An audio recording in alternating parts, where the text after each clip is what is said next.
सके हूँ नहीं खे बाकी रे। ए मुस्कानवा छोड़ दे हमरा के, अबे हमार माई टीका पाना क के उजर जर्सी पहनइलसिया, छोड़ बे कि ना रे। अरे पूजुआ पोततिया पाकी रे, मुस्कानवा झोंकतिया राखी रे। हां पूजुआ पोततिया पाकी रे, मुस्कानवा झोंकतिया राखी रे। आई बाप रे पूजुआ जर्सी में डाल के मन ना भरल, अब पैंट में राखी डाल दल। Riga Sitamarhi presented by lovely film Production. पूजुआ पोततिया पाकी रे,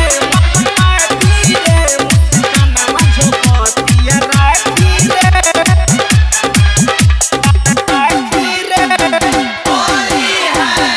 होइया झूला फड़ा रे, डालो तारी सचा परा रे।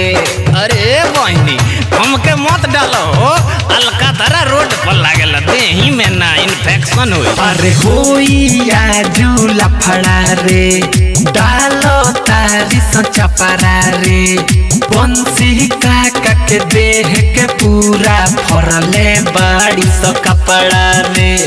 होके दुआर पखाड़ा रे, बेतारी गाड़ी पाड़ा रे। काहे फरलो सन कपड़ा पूछो से काकी रे। आई हो माई ए मुस्कान पूरा फाड़ दलू हो, रंग मत लगाओ, हमके बहुते एलर्जी बा, ए मत ना लगाओ। अरे पूजुआ पोततिया पाकी रे, मुस्कानवा झोंकतिया राखी रे। हां पूजुआ पोततिया पाकी रे, मुस्कानवा झोंकतिया राखी रे। अरे पूजा तू ना मनबू, लाइव मॉडल क देबो।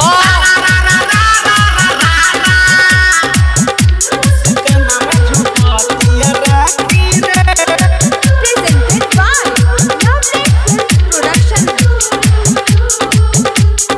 आप सुन रहे हैं हीरो बाबू की आवाज में। हाथ में लेके गोबर रे, मुकेशवा के डोलली सोबर रे। भयो रे देहिया काहे मसाता, साले औरी लगवावो पूजुआ से। अरे हाथ में लेके गोबर रे, बिना सवा के डोलली सोबर रे।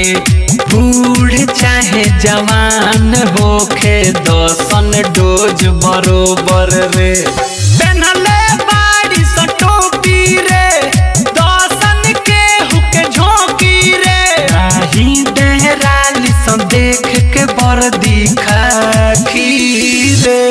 अरे सखी हयो ही बेरा से हमनी के गागा के चिड़ावत पकड़ लगावल। हाय बाप ए छोड़ द लगन। अरे पूजुआ पोततिया पाकी रे, मुस्कानवा झोंकतिया राखी